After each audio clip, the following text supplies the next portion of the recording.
All right, folks, 28K is not happening. It's been invalidated. Let me show you how bad this is shaping up to be. It's like everything's bad right now. Origin lines behind me, in general, below this origin line before touching the next, bad. Next thing that's bad is this rotated rectangle or trend line from the 64K top. Below that, which we are, bad. Next bad thing, I'm going to have to probably zoom in, but horizontals, go to the 30-minute chart and check out behind me. So this was the invalidation point, the lower rectangle right here. I said if it goes below, in that 28K videos that I made 2 of them, the invalidation point was this. If it goes below it and use it as resistance, which it has, it's been invalidated. Doesn't matter if it came back up. Over here, it's got to do way more work to be revalidated. It's invalidated. This is bad. So we're back below it, even after going above. Bad. I mean, even on a micro time frame level, this is bad. And then the trading channel that Bitcoin has been in for quite some time, maybe about 120 days. If you're below the point of control and getting rejected from it, just like it did right here, let me zoom way into that point. We just got like a perfect rejection from the bottom of the point of control, which is the middle of this range, which is about 120 days old. Bad. So we have, and there's one more bad thing. I almost forgot. I'm going to have to go to the 12-hour chart, zoom out just a wee bit, and I'll take off that channel, and we'll go like this. In general, the 12-hour 21 EMA, yellow line. You can pick a different EMA, but in general, this is a pretty darn good one, or the 10. If you're below the 10 or 21 EMA of the 12-hour, generally bad. And right now, what happened? Price came right up to it, closed one candle above, got rejected, bad. So large time frames, bad. Mid time frames, bad. Short-term time frames, bad. Micro time frames, which is like 5-minute to 30-minute, bad. Everything is shaping up bad. Could this be a fake out because Jay Powell was speaking today and everything gets weird? Possibly, but it doesn't matter. 28K rally is technically off the table, and I'm getting ready to show you what has to happen in order for the probabilities to flip back to being positive for a rally, but it's going to be a lot higher than what we're seeing now. Anything between what I'm about ready to show you and current price, it's more likely just to go back down and be bad because things are shaping up to get pretty bad. And then I'll show you what has to be done to be good again or bullish again. But then I'm going to show you the more likely downside targets. It's pretty obvious stuff. Let's go get these charts.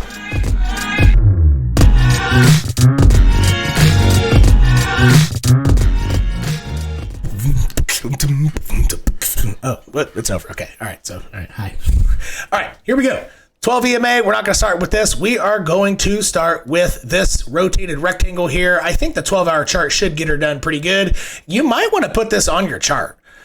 This is going to be a pretty good indication of the chances for Bitcoin to do anything special. Similar to my altcoins when I draw something like this, even though this isn't quite the same structure, but in general, below this, it's going to be bad.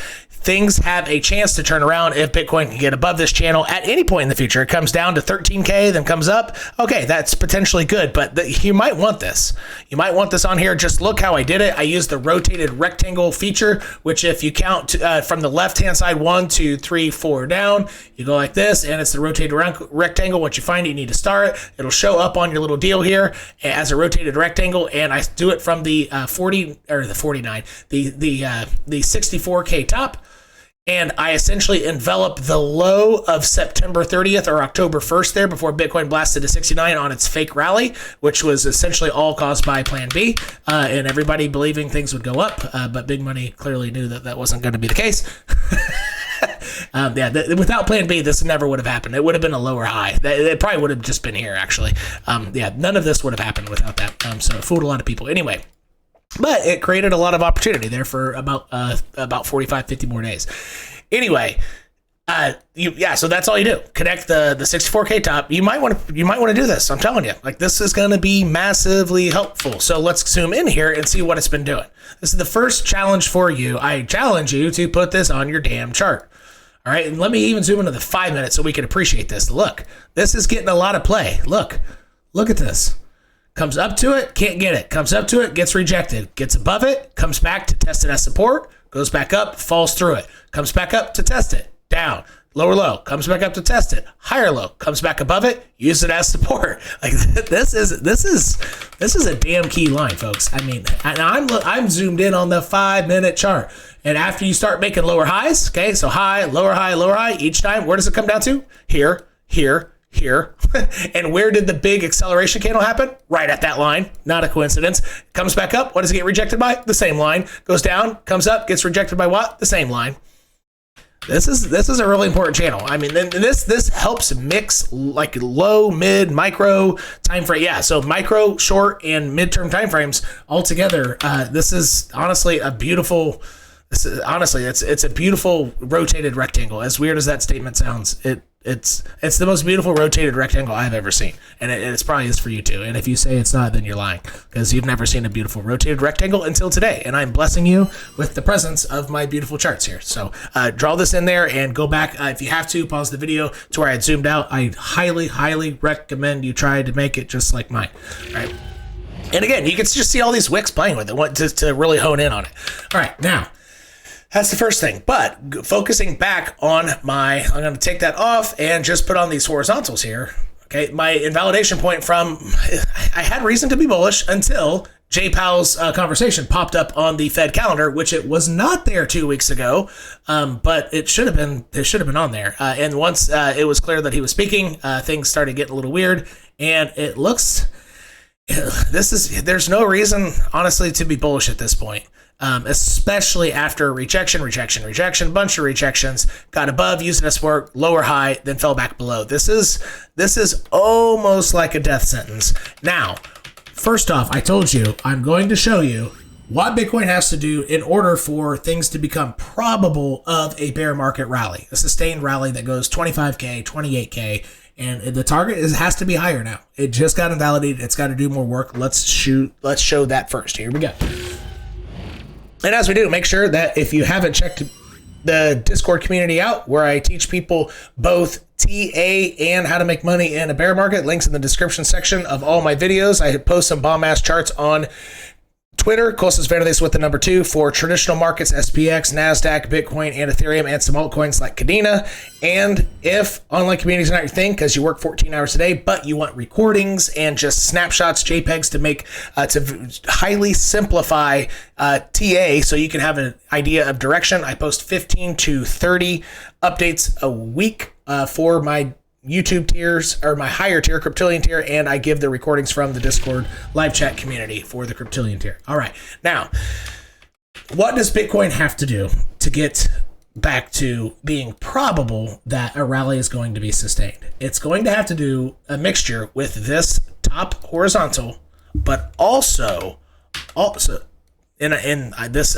This was clearly labeled with a price range. It's roughly 20,600 to 20,800. Okay, so 20,006, 20,008, roughly.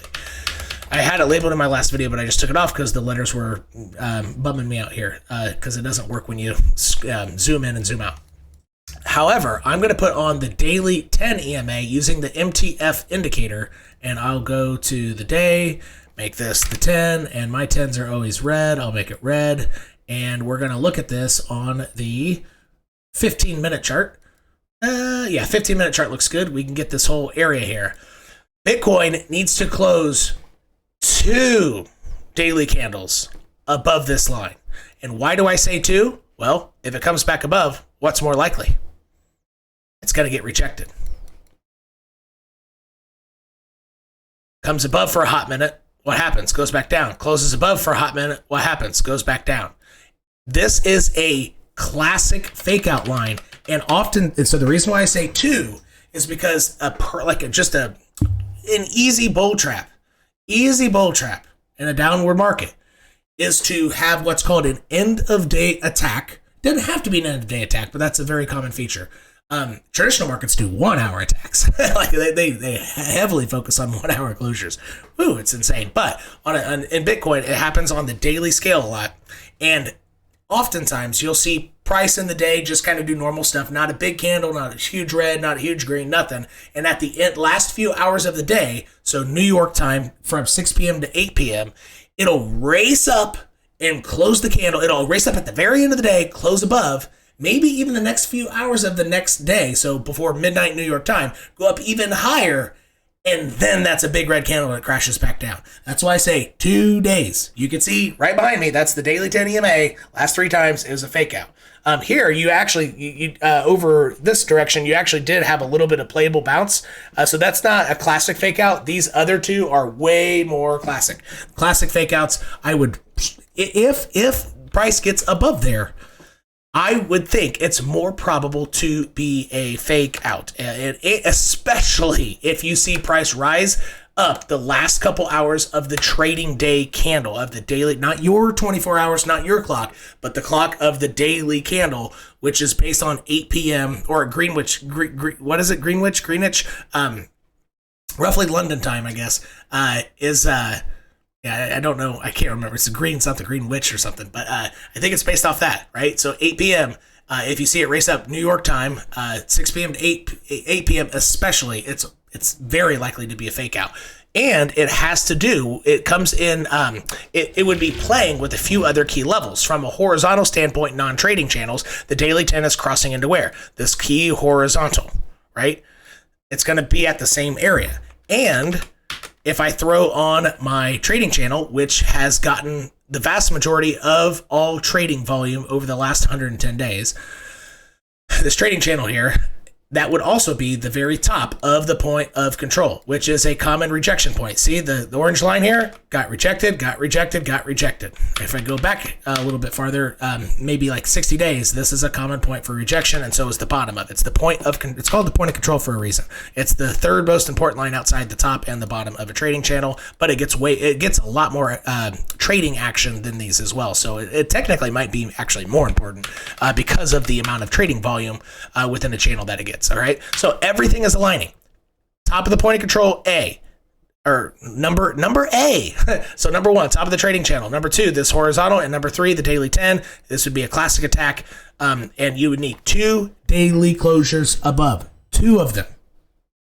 If that were to happen, then things become over 50% likely to have a sustained rally above and beyond 22, 23K, perhaps as high as 25, perhaps 28, maybe 27. But until that point, it's improbable. It's less than 50% chance. Even when it closes 1 daily, I still think it's less than 50% chance at this time that a rally would happen, given that the rally just essentially got invalidated. So after invalidation, if you see it race up at the end of the day, probably a fake out, right? So that is the work that Bitcoin has to do in order for a rally to become probable again. Now, where is price probably going to go? Well, as we've covered on this channel multiple times over the last, I don't know, week or two, ever since this big drop here. So how many days ago, I guess? Yeah, about a week. Yeah, about 10 days ago, when Bitcoin came down to the 17K areas. This happened when the futures of Bitcoin, so that's called CMEs, right? When it was closed. This was spot trade that came down here. But what's so special about that? What does that mean? Well, if we go to the CME chart, I have clearly labeled, let me take this off. All these yellow boxes are the gaps. And you can see here that this area is around 18.4. Hasn't touched it because this was the price of this was not moving.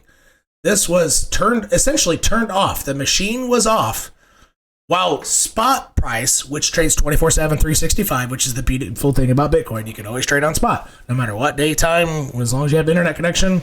I mean, you could be in Papua New Guinea, doesn't matter. You can trade Bitcoin any time of the day with connection, right? On spot, but not on CME.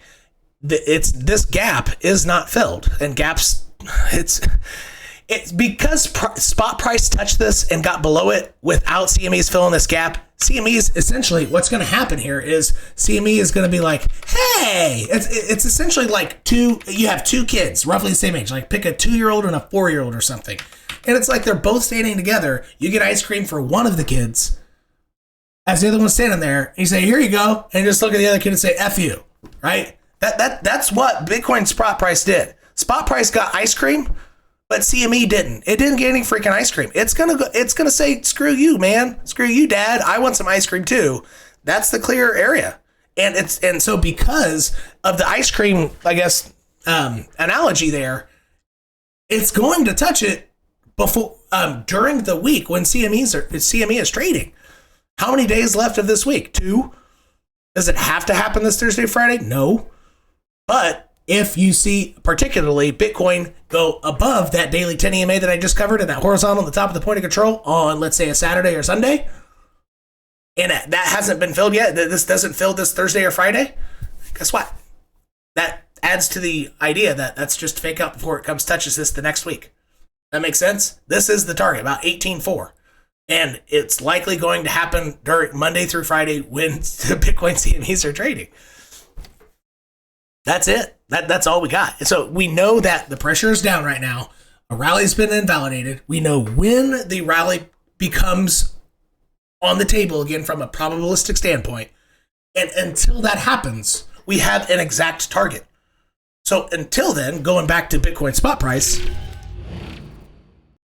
until then, I'm simply going to, if you want to look at my sexy trading channel here, I'm on the 4-hour chart, and I'll take off the EMA here. And if you want to pause the screen, and so this goes all the way back to late March of 2022, okay? March 22, okay? That's where this starts. And the point of control gets all this price action. You just make everything parallel, right? And I've showed you how to do these trading channels multiple times before. And my Discord community is saying, you need to make a tutorial on exactly how to do it. And I'll do that as well for my Discord community. And I will share that with my Cryptillion YouTube tier as well, most likely, how to set these specifically. But yeah, I'm just going to use these lines. As long as it's below the point of control, bad, that easy. Or to make things more to make things more simple, to make things simpler, I think that's the correct way to say that. To make things simpler, you can take off the darn trading channel and just use these darn horizontals. That's it. No 2-day closures above this, bad. More likely to be down. And until that happens, down. Down is the answer. Everything is bad. Since you like what you saw here, go ahead and hit the like button. And if you're not subscribed, hit the subscribe button and hit the bell for all alerts so you don't miss out. I typically post videos 7 days a week, unless I'm really sick, which I was this week, and I think I missed one day. And click this video right here if you want futures trading tips that you won't get anywhere else. And click this link right here if you want a 28 compact Tradingview tutorial video on how to set up your charts like mine so you can have a more profitable crypto journey. You just got Simifat Worldwide. Peace.